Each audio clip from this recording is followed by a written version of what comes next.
Hey guys, welcome back to another Fallout 4 mods video. It's the first time I'm actually doing two of these back to back, but today we got some of the newest mods that everyone should be adding to their mod list, or at least giving a try, because you can't go wrong with trying new mods. So before we get into it, if you end up enjoying the video, make sure you hit that like button down below. Also, a little fun fact, did you know when I mentioned liking the video, YouTube kind of just colors the like button and makes it glow, so I guess make it more appealing. But yeah, make sure you hit that like button down below and subscribe to the channel for more content in the future. Now let's dive right in. And what's crazy is the first mod might actually be the biggest one of this list. This mod is called Hot Diggity. And this mod, all packed inside of a download less than 1 megabyte, is a complete perk overhaul that really changes them into a perk tree for a true wasteland. Like you were just born with the Wild Wasteland perk instead of having to unlock it. This is the Redux version of the older mod that came out about 4 years ago, but this one is much more compatible. I mean, you're still going to have compatibility issues because it overhauls perks completely, but it uses ROB code just to make it work better with other mods.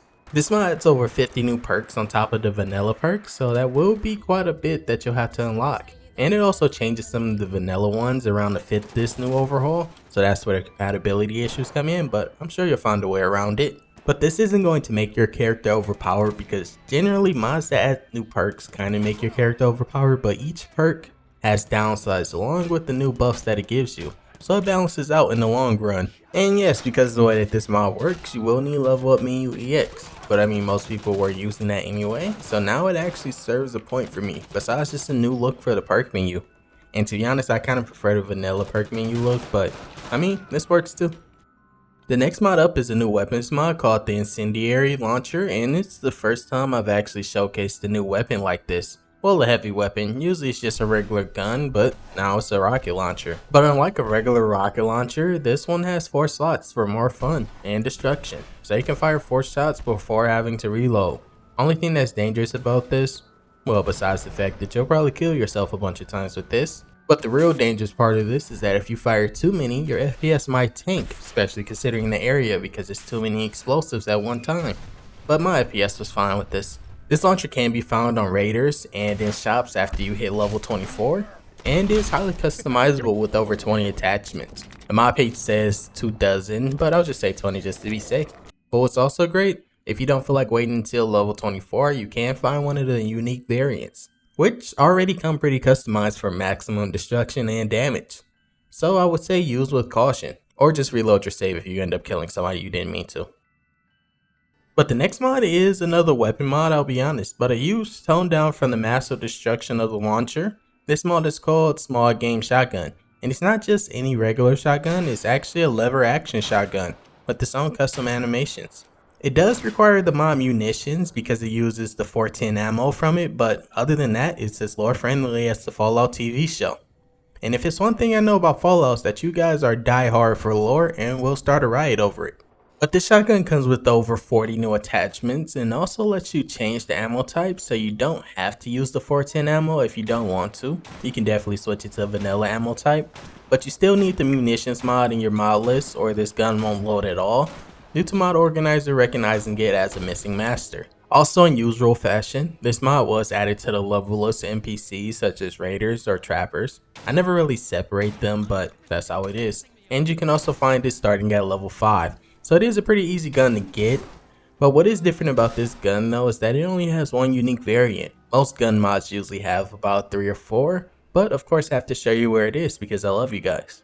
I mean, the location is set on the mod page, but I still have to show it just to make it a little bit easier. The next mod up kind of completely changes the way you play Fallout 4 with the simple approach. This mod is called Karma. This mod basically rewards you for your behavior in Fallout 4, kinda like in Red Dead Redemption. I mean, it won't lock you out of certain choices in the main story or that would cause major incompatibilities. But it does change how you're viewed in the wasteland. No one's going to trust you if your karma is at the absolute worst. But this is just like Fallout 3 and New Vegas. But you can always customize this mod in the mod manager, or you can use console commands if you want to make it even faster to change your current karma. So with the console, you can pretty much go from having the worst possible karma to having the best. But I mean, that is a little cheating. But I mean, it's your game. Like I said, this won't affect the main story, but it will affect how people talk to you and react to your presence. Just like in Red Dead Redemption, or just older Fallout games like New Vegas. I have no idea why this was removed from Fallout 4 when it's a great mechanic, but now we have a mod adding it back completely. and also reworked. And the great part is that this mod was made with the next gen update in mind, so it will work with your update. Okay, so this next one I wasn't really going to showcase because I had no intention of doing it, but this is Fallout 4, so why not? The next mod is called Howard Billboard, basically taking what we've seen in the Fallout TV show when he was a celebrity and putting it in the game. Now you will pretty much see Cooper's face pretty much all over the Commonwealth on billboards that no one previously paid attention to. But since I just said that, maybe this is a greater mod than I originally thought. Since Cooper was pretty much the best character of the TV show, maybe with him in your Fallout game, it would make you look at the billboards more. I mean, technically he's still in prison based on the show being set after Fallout 4, but that doesn't mean he never existed. I do wonder how they will do Fallout 5 since the TV show won't be ending for quite a while with how popular it is, especially with how much lore they have to actually catch up on because the show kind of mixes it up a lot. But I guess we'll figure out in 20 years when they finally come out with it. Aside from the weird mods, this next one is 100% needed. This mod is called the Attachment Pack. This mod does have a lot of downloads already, but this mod is the absolute must-have, and you probably didn't even notice it when you return to modding Fallout 4. This mod adds well over 400 new attachments for vanilla weapons and also DLC weapons, and it is partially compatible with newly modded weapons that get added to the game, but like I said, it does have to be a newer mod because older ones are incompatible. Well, I mean, it still works with it, you just won't see the new attachments. This mod changes up the boring weapon workbench as well because at base you'll get about 5 attachments per weapon that interest you, with the rest just being trash. But with this mod, nearly every single gun that you can find in Fallout 4 will be just as cool as the main weapons that you will use in your playthrough. These attachments aren't just added to the weapon workbench, you can actually find these out in the Commonwealth while fighting enemies. So everyone will have these new attachments, so they will be a little more dangerous now. And that's the perfect way to implement it in my opinion.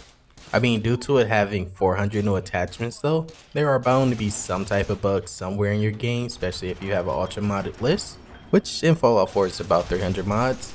But that just means it's an incompatibility with the mod you have, which is easy to fix. Okay, so we did take a second and step away from the wild part of Fallout 4, but now we're going right back to it. This next mod is called Sunshine and Cannibals, Stranger Commonwealth. Basically making it so the Sunshine Tidings settlement is no longer just a simple grab settlement. Now you actually have to fight for it, and it won't be easy because you will be fighting for your life. In this place there is now 2 ghoul cannibals that are both boss level NPCs, and they will devour you if you aren't prepared. And this isn't going to be just a one and done. In the future, this mod or maybe other separate mods for Stranger Commonwealth will be added onto this just for immersion. But for now, we just got 2 creepy ghouls trying to eat you. And I don't know about you, but knowing if I lose a fight that my character probably got eaten definitely raises the stakes for me, because the way that I think about things is that I don't reload a save. It's just an alternate universe where I didn't actually die. So in that other one, I actually died and got ate. So yeah, that's how I think about things to make me start trying more. But this is definitely just one of those mods I would recommend to at least try once, because honestly, there's no real reason to avoid this mod. It's just pure fun. I feel like I've been showing too many guns, so instead I'm going to showcase a new melee weapon called Bone Handle Machete. And it's pretty much exactly what you think. Somehow, someone managed to get a machete to stick into a bone perfectly and stay there, and also make it one of the most dangerous weapons in the Commonwealth.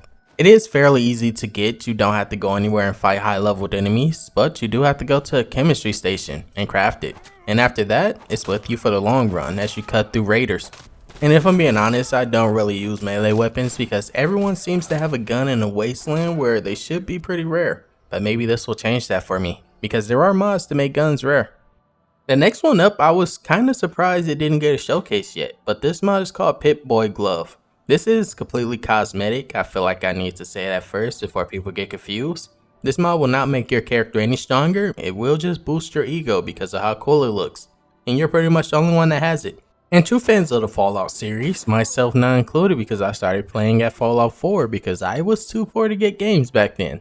But true fans will know this is from Fallout 3 and New Vegas. But you can also change the color of this glove and also enhance it like normal armor, giving it new perks. But you do have to get it first, it doesn't just come equipped. Which is pretty easy, you can do it at a chem station and no perks are needed. If you want also, there is a small little mod called Pip Boy Glove Integration, which lets other NPCs such as residents of Vault 111 and Vault 81 wear the glove. but I like to kind of keep the cool stuff for myself since it isn't much of it in Fallout 4. But if you want to see it more in your world, this is the mod you want. And that was it for today, guys. These were the newest mods that you might have wanted to add to your list and maybe just give us a try before the new update comes out. So make sure you hit that like button down below on your way to trash me in the comments, because I know it is coming. Maybe I mispronounced something, but maybe subscribe if you enjoyed the video, and I hope you all have a great rest of your day. Peace and love, guys.